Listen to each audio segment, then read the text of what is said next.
자, 이번 시간은 여러분들 교재 660페이지입니다. 660페이지 보시면 뭐가 나오죠? 660페이지면 자, 지금 어디까지 나왔습니까? 제일 먼저 하는 게 기본방침이 먼저 수립한다 그랬죠? 그래서 국장이 앞으로 우리나라에서 정비 사업을 할 때는 이렇게 하라는 국토교통부장이 기본방침을 수립하고 자기 관할구역, 군지역을 제한 각각의 자기 관할구역에서 우리 관할구역에 노블랑 건축물이 어디가 밀집되어 있고 그런들을 어떤 식으로 정비 사업을 시험하면 좋을 건지 기본 계획이 수립한다.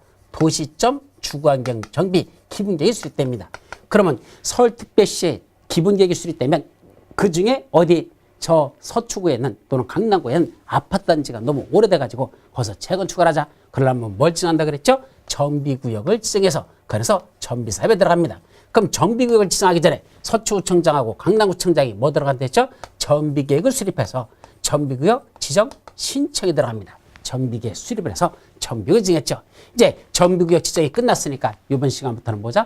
정비사업을 하자입니다. 그럼 사업을 시행하려면 제일 먼저 보는 게 누구다? 누가 사업을 시행하지? 사업 시행자에 관한 걸 살펴보자. 바로 여기부터 출발하는 겁니다. 정비사업을 시행하자. 누가 하지? 사업 시행자라는 걸 살펴보죠. 그럼 원칙적으로는 누가 사업 시행자일까? 6가지 사업에 따라서 사업 시행자가 다 다르더라. 참 돌아버립니다. 그래서 어렵습니다. 정비법이 우리 6가지 법 중에서 정비법이 가장 어려운 이유가 사업을 6개로 나눠놓고 6개 사업에 따른 사업 시행자 다르고 사업 시행 방법 다르고 하여튼 그 각각의 내용을 다 구분해서 정리하니까 가진 따라 머리 복잡해 죽겠는데 6개를 나눠서 정리하려니 얼마나 복잡합니까? 머리 터져버릴 만큼 복잡합니다. 그래서 어려운 과목 중에 하나입니다. 자, 그럼 첫째, 주거환경 개선 사업은 어디서 시작한다 그랬죠? 달동네에서 시행되는 사업입니다. 노블랑 건축물이 밀집된 도시 저소득 주민이 집단으로 거주하게 되는 그런 지역들입니다. 그러다 보니까 그런 주거환경 개선 사업은 누가 할까? 돈을 퍼줄러 주는 사업을 했죠. 주기만 하는 사업이라 그랬잖아. 주거환경 개선 사업과 주거환경 관리 사업은 주기만 하는 사업이다. 사업 시행자는 퍼질러 주기만 합니다. 따라서 사업 시행자는 이익이 나지 않는 적자 사업을 시행하는 거죠. 조합을 설립하면 될까? 안 된다는 얘기입니다. 그럼 원칙적으로 누가 할까? 시장군수가 하는 게 원칙입니다. 공적 사업 시행 주체만 하는 게 원칙을 하죠. 그래서 원칙적으로는 주거환경 개선 사업과 주거환경 관리 사업은 주기만 하는 사업이니까 누가 한다? 시장 군수만 사업 시행자 된다라고 정의하죠. 그럼 나머지 사업들은 재개발, 재건축, 그다음에 도정, 가정, 재개발, 재건축, 도정, 가정. 이건 원칙적으로 누가 할까요? 자, 한번 상식적으로 생각해보죠. 여기 아파트 단지가 있습니다.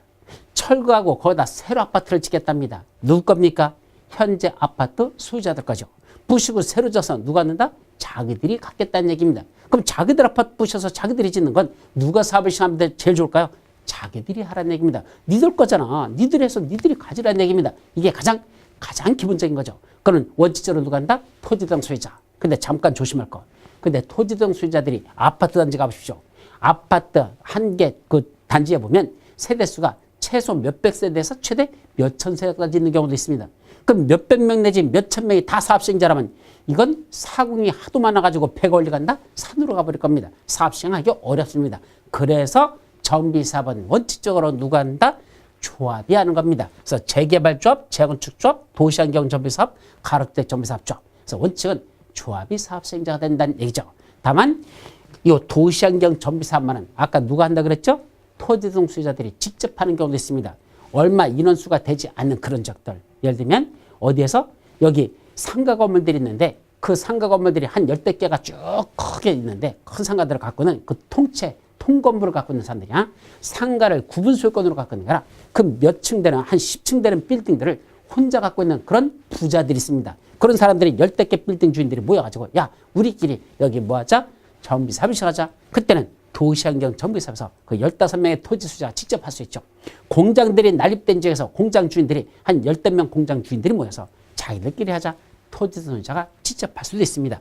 그래서 원래는 재개발조합, 재건축조합, 도시환경 정비사업조합, 가로주택 정비사업조합. 원래는 조합이 사업 시행자인데 도시환경 정비사업만은 조합 또는 토지 등 소유자도 사업 시행자가 될 수 있습니다. 그래서 6개 사업 중에서 현행 6개 사업 중에서 토지 등 소유자가 직접 사업을 시행할 수 있는 건 무슨 사업만? 도시환경 정비사업만이라는 것. 그것까지는 지금도 기억해둬야 됩니다. 자, 그러면 나머지 주거환경 개선 사업과 주거환경 관리 사업은 뭐 한다 그랬죠? 적자 사업이기 때문에 조합을 설립했다는 그 조합은 중간에 파산해 버립니다. 적자니까 파산한다는 얘기죠. 따라서 누가 한다? 시장 군수가 하는 게 원칙이라는 얘기죠. 근데 주관경 계산서는 시장 군수 혼자만 할까? 아닙니다. 시장 군수 자기가 직접 하되 지가 하기 힘들면 주택공사 등을 지정해서 할 수 있고 국가나 지방자치나 또는 이런 주택공사 등이나 또는 그런 자들이 공공기관들이 100분의 50을 초과하여 출자한 공동 출자법인도 있습니다. 그래서 이제 여기다 보면 주관경 개선사업은 원래는 누가 한다 그랬죠? 시장 군수나 시장수가 직접 합니다. 그런 시장수 시점 쓰게. 근데 이자가 직접 하게 되면 지정해도 좋습니다. 누굴 지정한다? 첫째, 주택공사 등이나 공동출자법인 이런 국가나 지방자치 대상이 100분의 50을 초과하여 출자한 공동출자법인 이자들을 지정해서 야 니들이 알아. 자기가 직접 해도 좋고 자기가 지정해도 좋다는 얘기입니다. 아니면 누구도 지정한다? 주택공사 등이나 공동출자법인하고 건설업자하고 등록사업자가 같이 하도록 얘들을 뭐로 정한다? 공동시행자로 지정해서 할 수도 있다는 얘기입니다. 그래서 지정하는 방법은 두 가지다. 첫째는 주택공사 등이나 공동출자법인을 지정해서 하게 할 수 있고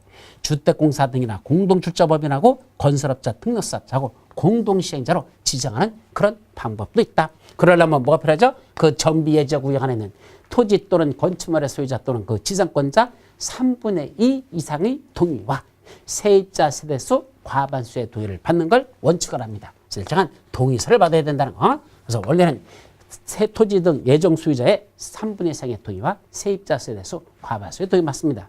다만 세입자 세대수가 전체 토지 등 소유자 숫자의 2분의 1 이하밖에 안 되더라. 토지 등 소유자는 그 안에 1000명 있는데 세입자는 500명 이하밖에 안 된다. 2분의 1 이하죠. 그때는 500명 이하되는 2분의 1 이하되는 그 세입자들의 동의는 생략할 수 있습니다. 그런 것들도 기억해 두도록 하죠. 자, 두 번째. 그럼 주택 재개발 사업은 누가 한다 했죠? 좀 전에 재개발은 조합이 한다 그랬습니다. 조합을 설립해서 합니다. 근데 조합이 혼자 하기 힘들면 공동을 해도 좋습니다. 누구랑 같이 한다? 그 재개발 조합하고 시장운수, 주택공사 등 건설업자, 등록사업자, 신탁업자, 한국감정원. 그래서 시주, 건등신한하고 공동을 할 수 있는데 그때도 공동을 하려면 조합원들의 동의를 받아야 됩니다. 조합원 과반수의 동의받으면 재개발 조합하고 이자들하고 공동으로 사업을 시행할 수 있습니다. 자, 세 번째, 주택 재건축 사업은 누가 시행하죠? 이건 아까 조합이 한다 그랬죠. 근데 재건축 조합이 혼자 하기 힘들면 공동을 해도 좋습니다. 누구랑 같이 할 수 있을까? 재건축 조합하고 이때는 시주, 건등까지 가능합니다.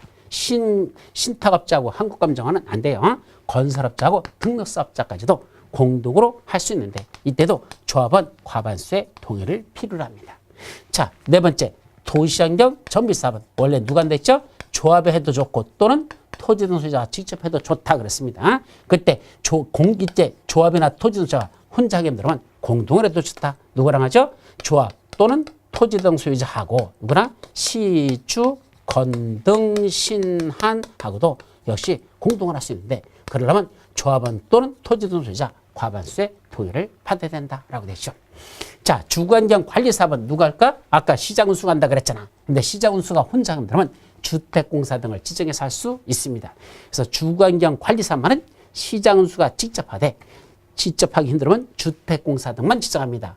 공동출자법인은 없습니다. 그래서 주택공사 등하고 공동을 할 수 있다. 그러려면 주택공사 등이 하려면 그때는 그 자를 지정해서 할 수 있다. 그래서 시장운수가 직접 하거나 주택공사 등을 지정해서 주택공사 등이 하게 할 수 있습니다.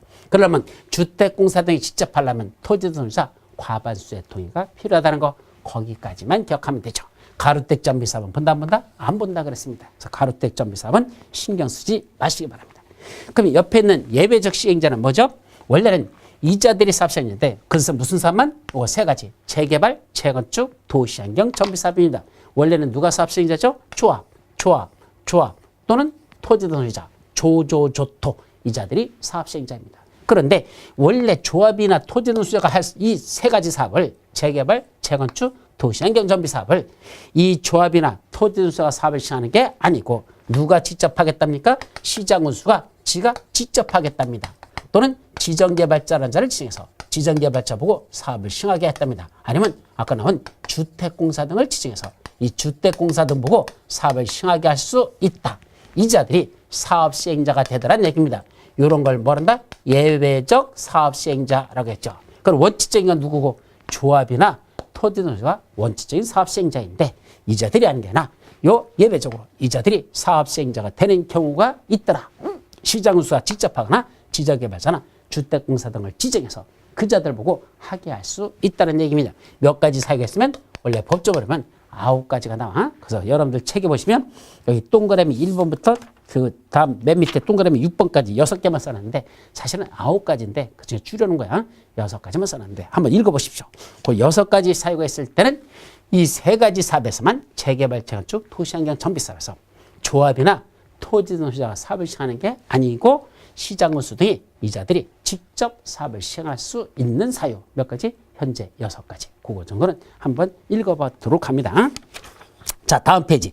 조합 설립 추진회. 이거 뭐죠? 사업 시행자 중에서 제일 중요한 게 누구다? 바로 조합입니다. 근데 여기는 조합을 설립하기 전에 먼저 뭐부터 한다? 조합 설립 추진위원회라는 걸 먼저 구성합니다. 조합 설립 추진을 먼저 구성하고 이 추진위원회에서 조합 설립을 추진한다. 이렇게 정리하죠. 우리 무슨 법에서는 도시개발법에서는 조합 설립 추진위원회라는 게 존재하지 않고 그냥 토지 소유자 7명이 정관을 7명 이상이 정관을 작성해서 지정권자에게 조합 설립 인가 신청 들어간다. 그게 정부였었죠. 근데 여기는 추진회를 먼저 구성하고 추진회가 조합 설립을 추진한다는 것 그렇게 기억해 두도록 합니다. 그때 추진회는 어떻게 구성하죠? 첫째, 정비구역이 지정곳이 된 이후부터 추진을 구성할 수 있습니다. 정비구역이 지정되기 전에는 추진을 구성할 수 없다. 정비구역이 지정곳이 되고 나서 그 안에는 토지 등 수자들이 모여서 조합 설립 추진을 구성합니다. 어떻게 구성하죠? 위원장을 포함한 위원 5인 이상의 이름하고 운영 규정, 추진위원회가 갖고 있는 규칙이 있습니다. 아까 조합에는 정관이 있다 그랬죠? 근데 추진은 운영 규정이라는 규칙을 갖고 있습니다. 그 운영 규정을 만들어 가지고 토지 등 수에게 보여줍니다. 자, 여러분, 우리가 이렇게 조합 설립 추진을 구성해서 이런 식으로 활동하려고 하는데 여기다 도장집 찍어주시오. 그래서 토지 등 수자 과반수의 동의를 받습니다. 위원장을 포함한 5인 이상의 위원 명단하고 그다음에 운영 규정의 내용에 대해서 사람들에게 반드시 보여줘야 돼. 보여줘야지 백지 위임 도장 받는 건 안 됩니다. 우리 백지 위임 뭐죠?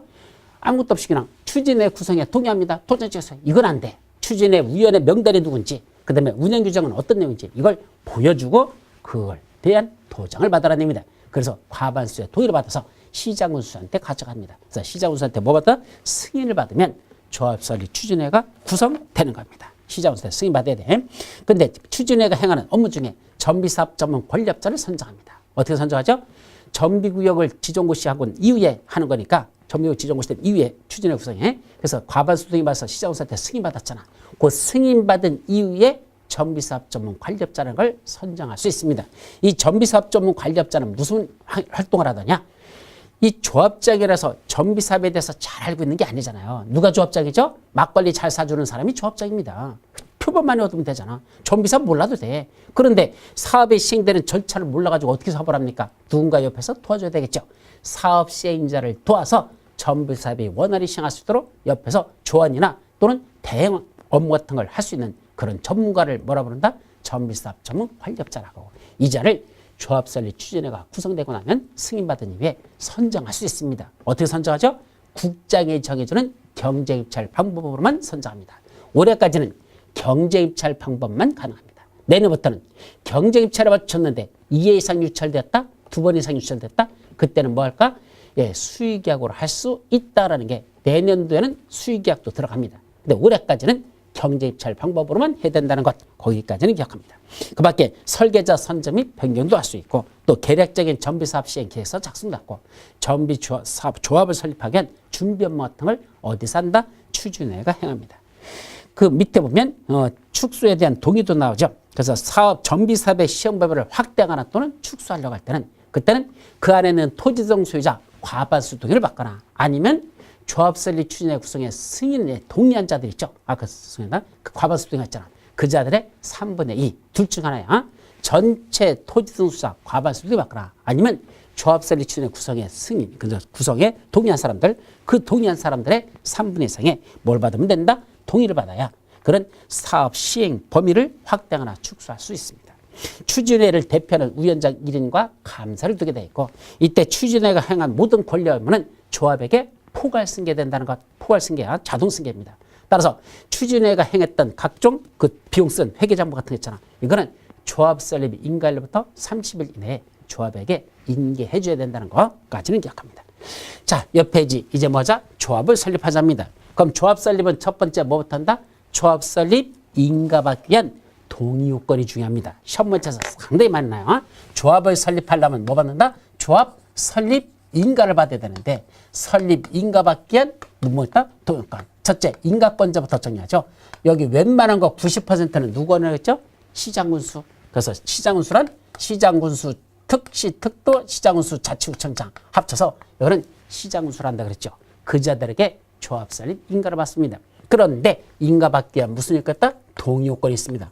조합 설립 인가받기 위한 동의 요건 해가지고 세 가지로 나눠졌죠. 첫째는 무슨 조합이 있었죠? 아까 조합은 재개발조합, 재건축사업조합, 도시환경정비사업조합, 또 하나 가로주택 정비사업 하나 더 있다 그랬죠. 그래서 가로주택 정비사업 안 본다 그랬는데 어쨌든 이 중에 형제지간이 누구라 그랬죠? 재개발하고 도시환경 정비사업이 내년도는 하나로 합쳐진다 그랬잖아. 바로 재개발과 도시환경 정비사업자에서는 재개발 사업과 정비사업, 도시환경 정비사업에서는 조합을 설립하기 위해서는 얼마의 동의요건이 필요하다? 거기 보니까 토지등 소유자 4분의 3 이상 및 토지 면적 2분의 3의 토지의 동의를 받으랍니다. 그러면 결국 토지등 소유자 4분의 3 이상 플러스 토지 면적 2분의 1 이상의 동의 받아라 그랬죠. 그죠? 이렇게 돼 있고. 그 다음에 가로주택 정비사업은 사실은 내년도 시험에서 사라지니까 이건 안 봐도 되는데 그래도 써놓자. 가로주택 정비사업이죠. 그 다음에 토지등 소유자 10분의 8 이상의 동의 플러스 토지 면적은 3분의 2 이상의 동의 받아라 그랬습니다. 이렇게 돼 있죠. 자, 그 다음에 무슨 사업? 재건축 사업에서는 둘로 갈라집니다. 주택단지가 있는 지역과 주택단지 안에서와 주택단지가 아닌 지역이 포함된 경우라고 돼 있죠. 그럼 주택단지는 아파트단지를 말한다 생각하면 되고 아파트에서는 101동, 102동, 103동, 104동 이러죠. 그때는 101개 동부터 10개 동이 있다면 각 동별로는 1동부터 10동까지 각 동별로는 구분 소유자 그때는 얼마? 과반수의 동의를 받아라 라고 되어 있습니다. 그 다음에 전체로서는 10개 단지 전체 구분 소유자는 얼마 받아야 되죠? 그때는 구분 소유자에 얼마 받아야 되고 그때는 과반수가 3, 3이니까 4분의 3 이상의 동의를 받아야 되고 토지 면적으로서도 역시 4분의 3 이상의 동의를 받아야 된다라고 됐습니다. 자, 그 다음에 주택단지가 아닌 지역에서는 토지 또는 건축물 소유자에 얼마 받는다? 4분의 3 이상의 동의 플러스 토지 면적은 3분의 2 이상의 동의 받으랍니다. 자, 숫자들이 참 복잡하게 나옵니다. 이렇게. 그래서 어떻게 하죠? 위에는 분자들만 외웁니다. 분자. 그럼 어떻게 하죠? 3, 1, 8, 2, 과반수 3, 3, 3, 2 이렇게 오죠. 그래서 어떻게 오죠? 3, 1절 날 프랑스 8, 2에 갔더니 프랑스 8이 그래서 3, 1절 날 유관순 만세 한번 하고 그 다음에 어디 가라는 얘기야? 비행기 타고 프랑스 파리를 가보라는 얘기죠. 가봤더니 그 주택단지 아파트 안에 들어가 봤더니 주택단지에 갔죠. 그랬더니 거기 프랑스 여자들 있잖아. 여자들 이쁩니까 안 이쁩니까? 이쁘거든요. 얼마나 이쁜다? 과반수가 삼삼하더라는 얘기입니다. 그래서 프랑스 파리는 여자들의 과반수가 삼삼하더라는 얘기입니다. 그런데 주택단지가 아닌죠. 그럼 아파트 단지 밖으로 나와봤더니 그때는 몇 명이 3년 중에 2년이 이쁘더라 이런 얘기입니다. 그럼 주택단지 안에서는 과반수가 삼삼하고 주택단지가 안에서는 3년 중에 2년이 이쁘답니다. 그럼 어떤 게 더 이쁜 겁니까? 주택단지가 더 이쁜 거야? 주택단지가 아닌 지역이야. 주택단지는 과반수가 삼삼하니까 10명 있으면 그중에 5명 넘는 거야. 6명이 이제 삼삼하죠. 근데 주택단지에서는 3년 중에 2년이랍니다. 그럼 몇 프로지 이건? 66%입니다. 3년 중에 2년이니까 3분의 2잖아. 그죠? 그러니까 주택단지가 아닌 지역이 훨씬 더 이쁩니다. 그럼 주택단지보다도 주택단지가 아닌 지역이 더 이쁜 이유가 뭐죠? 과반수가 삼삼한 거하고 3년 중에 2년 이쁜 거하고 비교하면 과반수가 삼삼한 거보다 3년 중에 2년이 더 이쁜 거잖아. 왜 그랬죠? 화장빨입니다. 화장빨. 주택단지에서는 여자들이 화장도 안 하고 그냥 슬리퍼 찍찍 끌고서 음식물 쓰레기 버려 그냥 나왔잖아. 그러니 얼굴에 그냥 밤에 잠자는데 침 흘린 거 그냥 그대로 나왔으니 이뻐 보일까? 덜 이뻐 보일까? 덜 이뻐 보이죠? 그래도 이쁩니다. 과반수가 삼삼하니까 그래도 이쁜 거죠. 그런데 밖에 나올 때는 그냥 나올까? 아닙니다. 싹 빼입고서 화장도 하고 그죠? 그래서 머리도 감고 세수도 하고 나왔으니까 훨씬 더 이쁘죠. 그래서 그때는 3년 중에 2년이나 이쁘다라는 얘기입니다. 다시 한번 3, 1절 날 프랑스 파리에 갔더니 과반수 주택단지 안에서는 과반수가 삼삼한데 주택단지가 아닌 지역에서는 3년 중에 2년이 이쁘다. 그렇게 암기해두는 것 시험 문제 아주 잘 나니까 꼭 기억해두도록 합니다. 그 밑에 토지 등 소유자의 동의자 수 산정 방법 있죠. 조합 설립 추진에 구성에 동의하거나 또는 조합 설립에 동의한 자로부터 토지 또는 건축물을 취득한 자는 그 자도 뭐한다?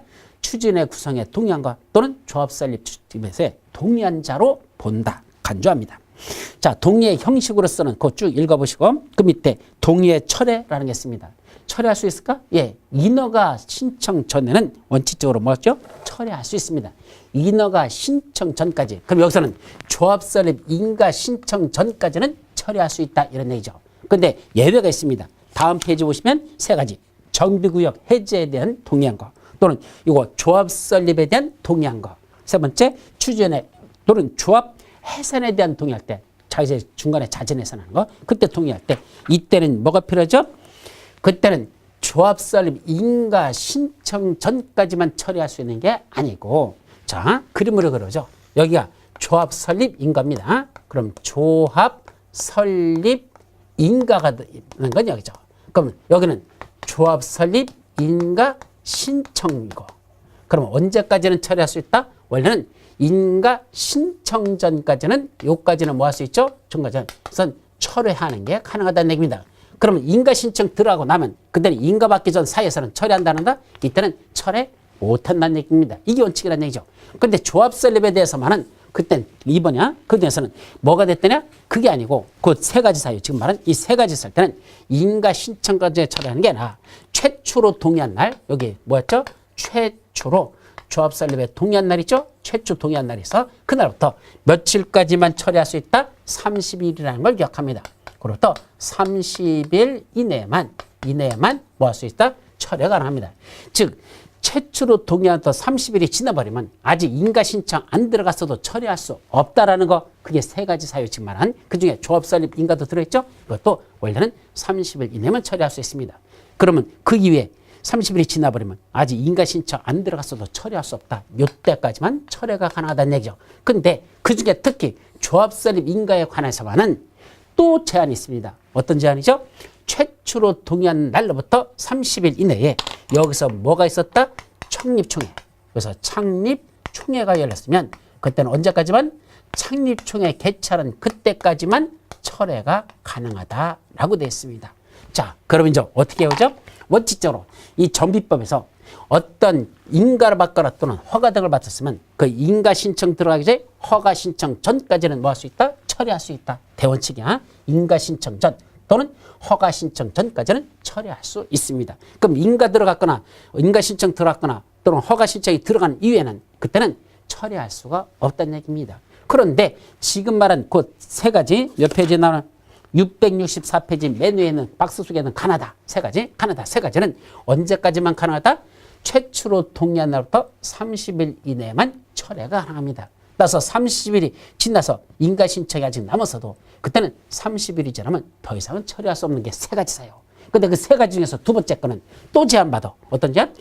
조합 설립 인가 신청에 관해서는 창립총회 개최 전까지만 창립총회 개최하기 전까지만 처리가 하지 창립총회가 통과되고 나면 열리고 나면 그때부터는 처리할 수 없다라는 거. 그것이 조합 설립 인가와 관련된 철회는 창립총회 개최 전까지만 처리가 가능하더라. 따라서 만약에 최초 동의해주고 20일 만에 창립총회 열렸어. 그러면 20일 그 창립총회 열릴 때까지만 처리할 수 있지 창립총회가 개최된 이후부터는 아직 열흘 동안 30일이 되려면 열흘 남았죠? 그때는 철회가 안 된다는 게 조합 설립 인가와 관련된 내용이라는 거 아셨죠? 그렇게 가죠. 그럼 처리하려면 어떻게 처리하죠? 자, 내가 누가 했더냐? 토지 등 소유자입니다. 보세요. 토지 등 소유자인 조합 설립 인가와 관해서 내가 처리해보자. 그러면 이 토지 등 소유자 여기 있죠? 동의의 상대방. 이때 동의의 상대방은 누구죠? 여러분들이 동의를 할 때 누구한테 동의해 줍니까? 아까 조합 설립 추진위원회에다가 동의서를 해준다 했잖아. 이 동의서를 추진해요. 여기다 뭐죠? 동의서를 갖다 제출했잖아. 동의했잖아. 그죠? 그 동의한 걸 뭐 했다? 처리하고 싶다 이 소리잖아. 지금 동의한 걸 처리하고 싶죠. 그러면 처리하는 방법은 2가지가 해야 됩니다. 첫째는 조합 설립 추진위원회 즉 동의의 상대방한테 철회서를 보내야 됩니다.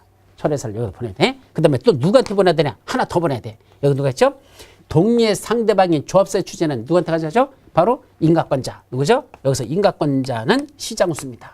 바로 인가권자는 시장군수한테 조합 설립 인가 신청 들어가야 되잖아. 그죠? 그럼 여러분들이 동의해 준 걸 모아가지고 동의의 상대방인 이자가 누구랬죠? 그게 추진회야. 조합 설립 추진위원회가 조합과 관련돼서 한번 조합 설립 추진했죠. 얘들이 그 동의서를 가지고 시장군수한테 조합 설립 인가 신청 들어간다는 얘기죠.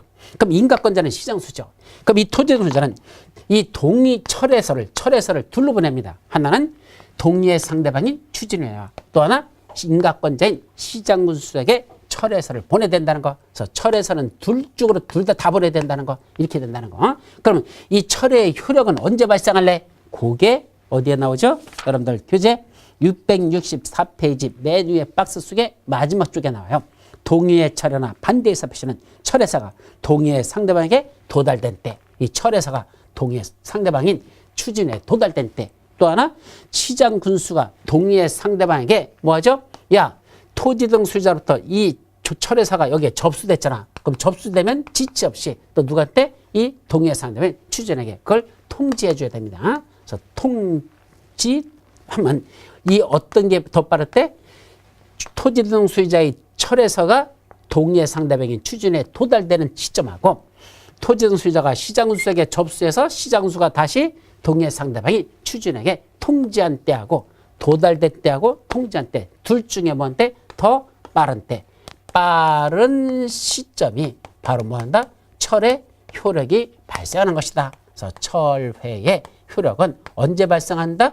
다시 한번 토지 등 소유자가 철회서를 동의의 상대방이 추진에다가 도달된 때하고 토지 등 소유자가 다시 시장군수에게 접수해서 시장군수가 동의의 상대방이 추진에다가 그 철회서가 접수했다는 사실을 통지한 때 둘 중에 먼저 더 빠른 시점. 도달이 빠르냐 통지가 빠르냐. 그때 철회 효력이 발생한다는 것 아셨죠? 여기까지만 여러분들이 기억해 두도록 합니다. 조금 복잡해. 자, 두 번째 조합의 법인 기억하고 나죠. 조합은 법인으로 한단다. 언제 설립했다죠? 조합 설립 인가받은 날로부터 30일 내내 주된 사무소의 소재에 있어서 등기함으로써 성립합니다. 따라서 조합 설립 시점은 인가받은 날이 아니라 그로부터 30일 내내 등기를 해야 등기한 날이 성립이라는 거 기억해 두도록 합니다. 조합은 그 명칭 중에 반드시 전비사업조합이라는 문자를 사용해야 되고 조합에 관해서 이 법에 없는 나머지 내용은 어디 있는 걸 적용한다? 민법 중 사단법인에 관한 규정을 준용한다. 예, 민법 중 사단법인에 관한 규정을 준용합니다. 자, 조합은 어떻게 구성하죠? 조합원은 토지 등 소유자랍니다. 아까 우리 토지 등 소유자 개념 있었죠? 그 자들이 다 원래는 조합원인데 다만 재건축 사업에 있어서만은 거기서 재건축 사업에 있어서는 누구만 말한다?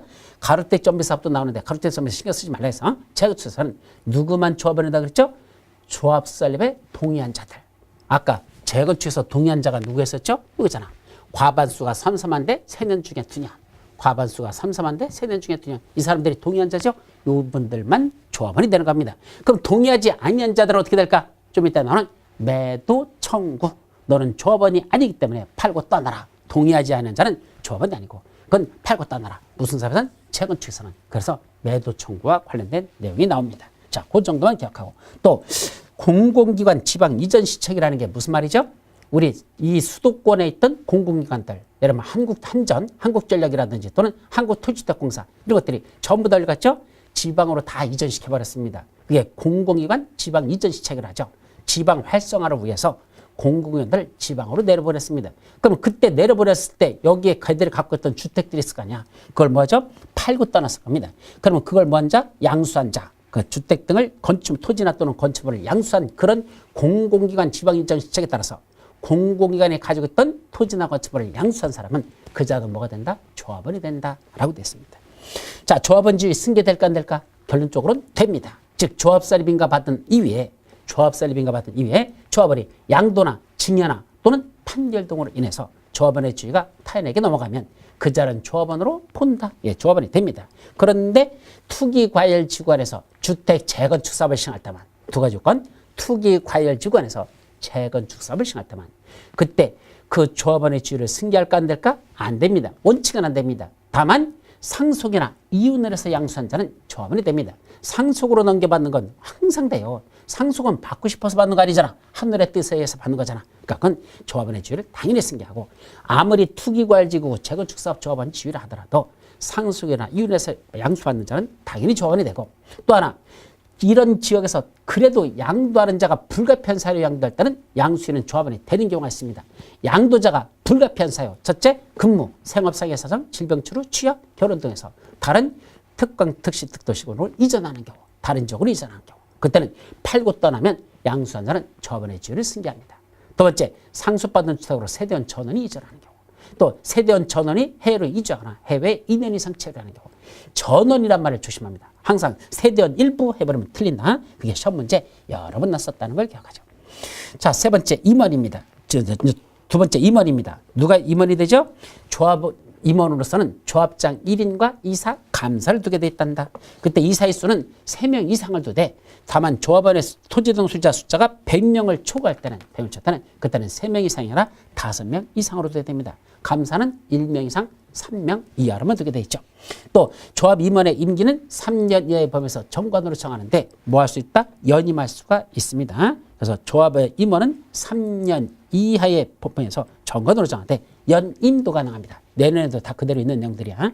다만 조합 임원의 선출 방법은 정관으로 정하는데, 다만 조합원이 사임하거나 또는 해임하거나 또는 유구라고 하는 건 어떤 불가피한 사유로 인해서 그 업무를 수행할 수 없게 되는 거, 그런 유구 등으로 6개월 이상 선임되지 않는 경우는, 자, 사임하거나 해임하거나 유구됐는데 6개월 이상 선임이 안 되고 있습니다. 조합총회를 열어서 뽑아야 되는데 그걸 못하고 있습니다. 그때는 누가? 시장 군수가 변호사나 회계사나 기술사 등으로서 뭐하는 자? 전문 조합 관리인을 그 자를 선정해서 조합 임원 업무를 대행하게 할 수 있습니다. 그때 전문 조합 관리인이 누구일까? 옆에 더 알아보게 하고 나오죠. 그래서 키포인트에 보면 전문조합 관리인에 관한 내용이 1, 2, 3, 4, 5, 6 해서 6가지 쭉 써놨어요. 거기 있는 걸 읽어보시고, 그 자들을 뭐란다?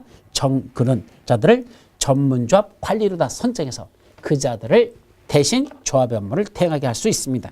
그래서 그 자들 자격에 관한 것들은 맨 밑에 동그라미 1, 2, 3번 있죠? 그건 여러분들이 읽어보도록 합니다. 자, 다음 페이지.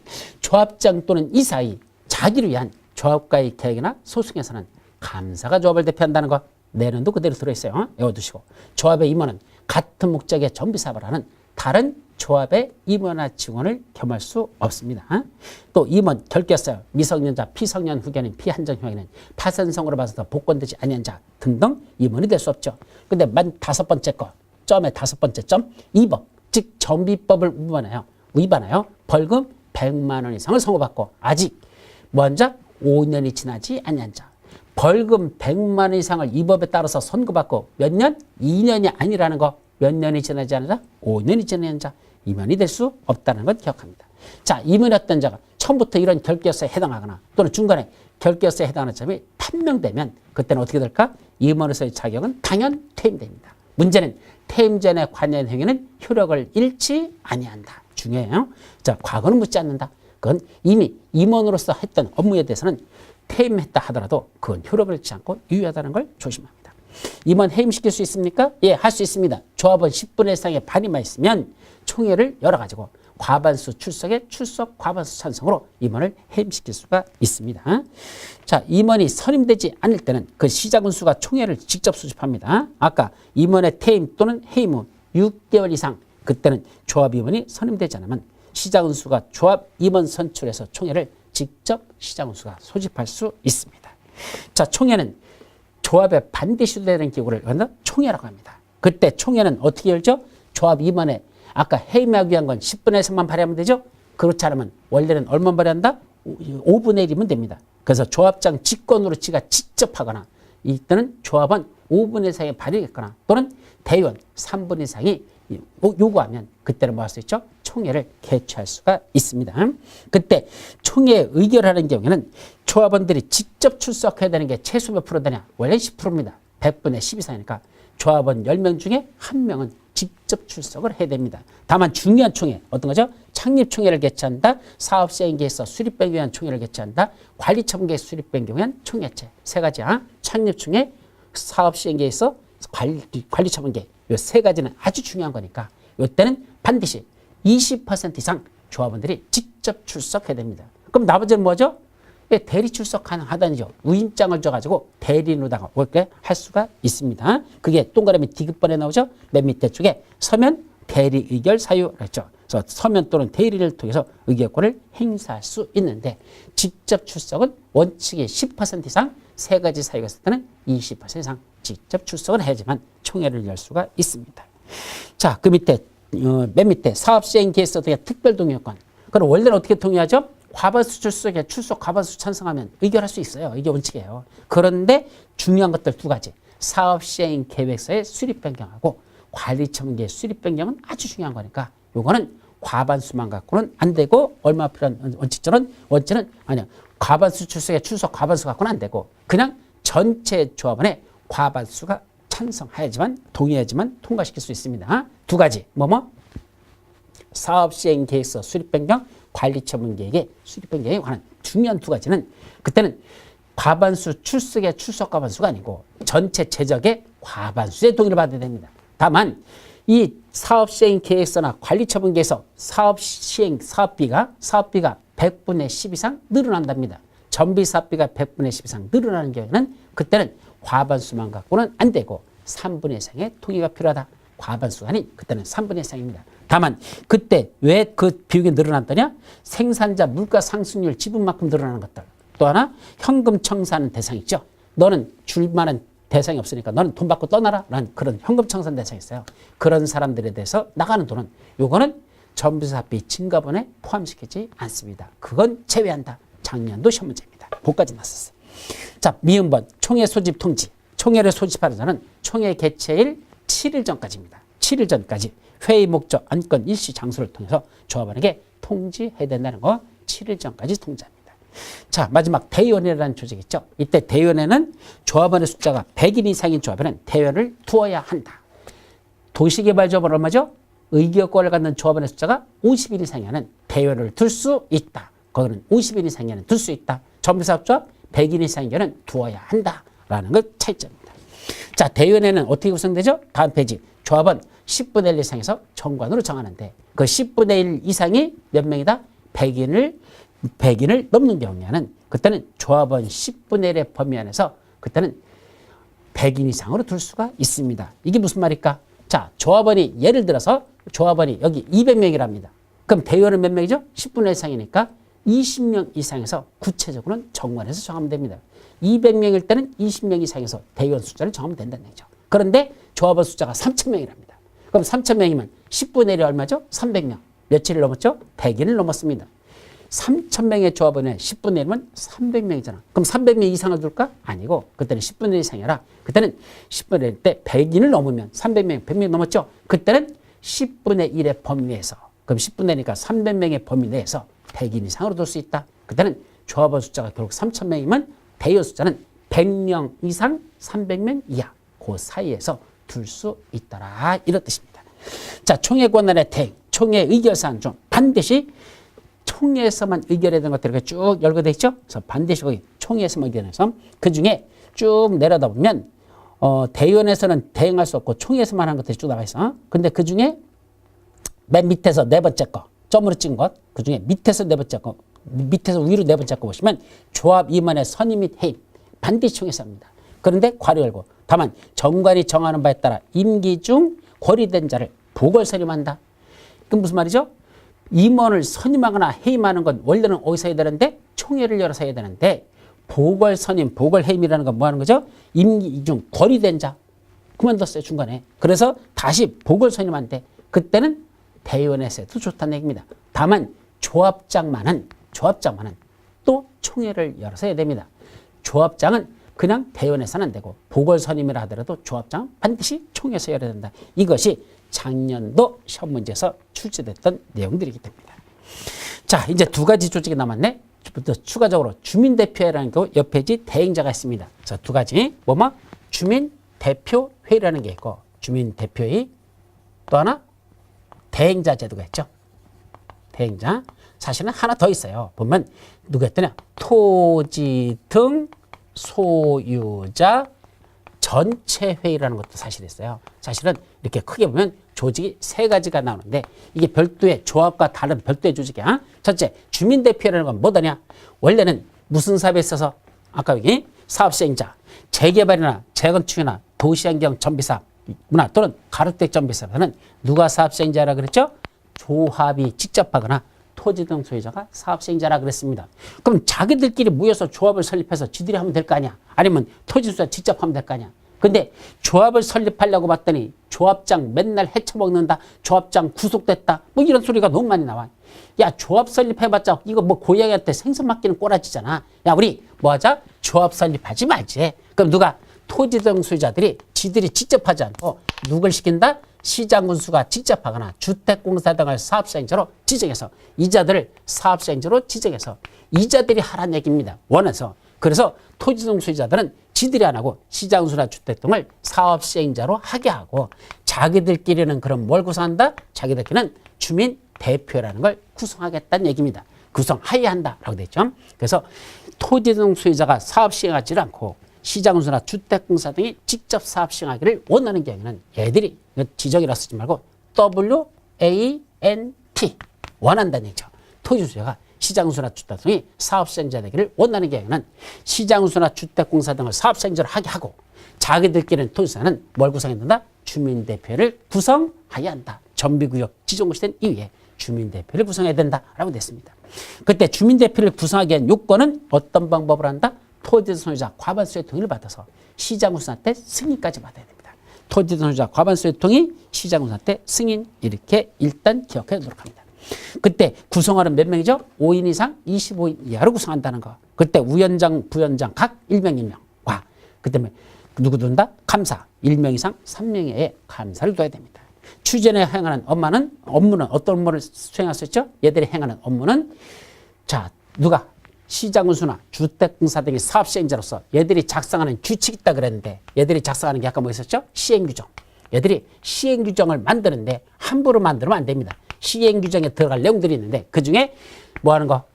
자기들끼리 시행규정을 하면서 주민들의 업무에 직결된 내용들이 있습니다. 주민들의 업무에 직결되는 내용. 그거는 함부로 시장군수나 주택공사의 시행규정 함부로 만들지 말고 그때 주민대표가 여기다 뭔다? 의견을 제시합니다. 건축물 철거해 가는 거 이주해 가는 거, 고산비해 가는 것들, 그런 것들은 의견을 제시해서 반영하도록 노력해야 됩니다. 그래서 시장군수나 주택공사 등이 시행규정을 만들 때 함부로 자의적으로 만들지 못하게 주민대표가 의견을 제시하고 의견 제시한 걸 시장군수나 주택공사 등 반영하도록 노력해야 하는 거. 그러니까 의견 제시하는 게 바로 주민대표가 할 업무라는 얘기죠. 또 하나 있어. 그때 중요한 게 여기다 뭔다? 시공자 선정에 관한 시공자 추천권을 누가 갖는다? 주민대표가 갖습니다. 어디든 마찬가지죠? 요거 토지등 소유자 전체라고 했는데 이거는 누가 사업시행자 할 때 신탁업자가 사업시행자인 경우. 그럼 신탁업자라는 게 무슨 말이죠? 여러분들 신탁개발이라고 들어보셨습니까? 신탁개발이란 원래는 누가 해야 되는데 누가 하는데 토지등 소유자들이 지들이 직접 사업을 시행하는 게 아니고 자기들의 토지에 대한 소유권을 신탁업자한테 맡기는 겁니다. 소유권을 넘기는 거죠. 이게 신탁개발이에요. 왜 그럴까?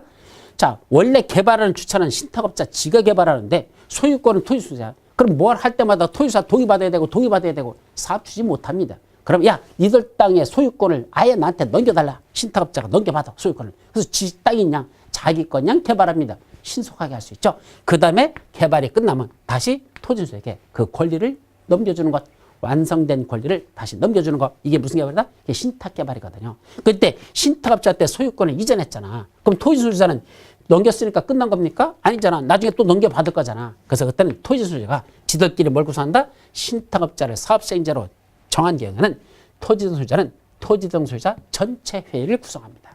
그때 이 토지사 전체에도 뭐하죠? 시공자 추천권을 갖습니다. 그래서 주민대표하고 토지등 소유자 전체는 시공자 추천권을 갖는다는 거. 그럼 추천받은 자를 사업시행자들은 시장군수 주택공사 신탁업자죠. 얘들은 반드시 추천받은 자를 시공자로 선정하도록. 저 시공자 선정해 보면 거기 나와요. 시공자에 관한 내용이 거기서 나옵니다. 자, 그럼 대행자는 뭘까? 원래는 누가 해야 되는데 아까 조합이나 또는 토지등 소유자가 사업을 시행한다 그랬잖아. 그죠? 그럼 이자들이 직접 하야 되는데 지들끼리 뭐 하더냐? 쌈박질 해가지고 공사가 자꾸 지연되는 경우가 있어요. 그래서 지연되거나 또 권리관계에 대한 분쟁 등에서 사업이 추진되지 않고 제자리 걸음하는 경우가 있죠.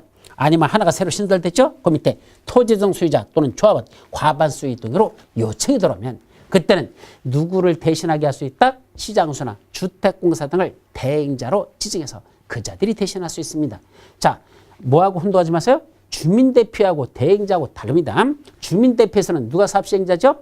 시장운수나 주택공사 등의 사업시행자고 토지대동 수자는 주민대표만 구성합니다. 근데 이거는 대행자 제도는 원래 그냥 토지대동 수자 또는 조합이 자기들이 사업시행자야.